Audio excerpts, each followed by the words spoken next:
Gió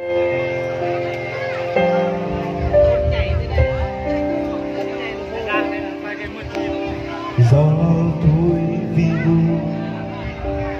nắng lên qua cửa trời buốt cao về lá bay rơi mùa hạ về trong lòng nhớ thương mùa hạ về cho lòng nhớ ai đâu đó cơn mưa nhẹ rơi làm tôi nhớ em nhiều thêm làm sao quên anh lang ai nắng ba gió làm sao quên anh bóng ai đi ngang đó giọng nói người vẫn còn đây mà sao em ra nơi đây em giờ đây vui tình nhân ơi tôi ngồi đây men xanh tình vơi với tiếng đàn tôi buồn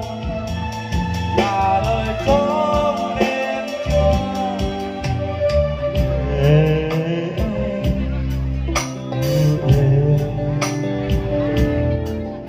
Trông cho kia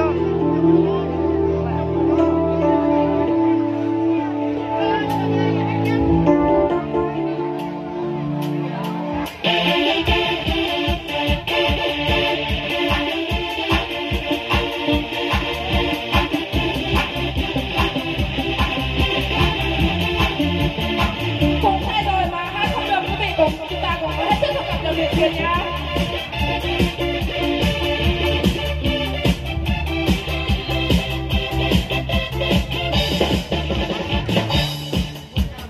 Nhiều lần